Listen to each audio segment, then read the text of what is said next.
नमस्कार मित्रांनो, देवश्री इलेक्ट्रॉनिक्समध्ये आपलं स्वागत आहे. तर आज आपल्याकडं बोट कंपनीचे एक ब्लूटूथ हेडफोन रिपेअरिंगसाठी आलेला आहे.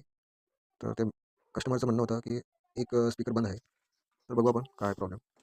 पहिले स्पीकरची वायर आपण जे बंद स्पीकर आहे ते स्पीकरची वायर आपण काढून घेऊ. जे स्पीकरची वायर आहे ते आपण बरोबर बाहेर काढून घेऊ. नंतर आपण मल्टीमीटरवर बजारच्या रेंजवर सेट करून त्याला आपण कंटिन्यूटीवर चेक करून घेऊ. बघा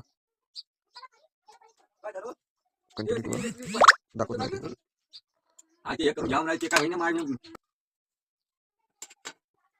स्पीकर चेक करून बघू आपण. स्पीकर दाखवत आहे, चालू आहे स्पीकर चालू आहे. तर एक वायर चेक करून घेऊ. वायर चालू दाखवत आहे मित्रांनो. दुसरा वायर बघा, दुसरा वायर आपल्याला काय दुसरा वायर दाखवत नाही मित्र. ही वायर आपला बंद दाखवत आहे, कुठेतरी मधातून लिकेज झालेला आहे. तर आपण या ठिकाणी प्रॉब्लेम थोडा वाटत होता, तर ते आपण खोलून बघू.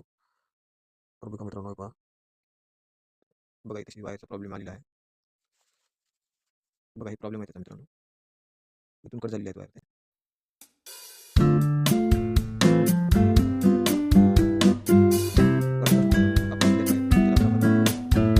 माचीसनं त्याच्यावरचं जे स्लीव असते ते आपल्याला थोडंफार जाळायचं आहे. बघा माचीसनं थोडं असं स्लीव जाळून घ्यायचं आहे. थोडाफार कती लावून घ्यायचं आपल्याला, जेणेकरून आपल्याला डाग मारायला सोपं जाईल.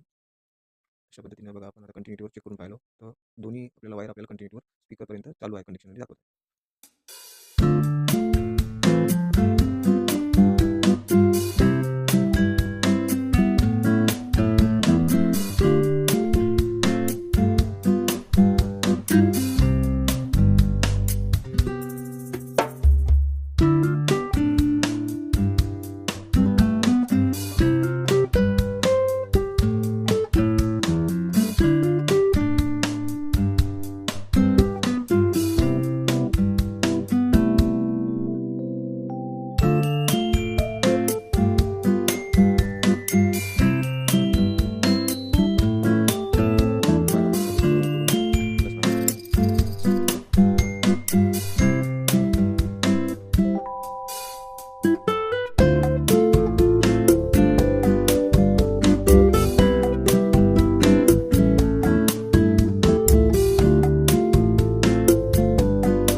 असे लहान प्रॉब्लेम आपल्याला घरीच रिपेअर करता येते.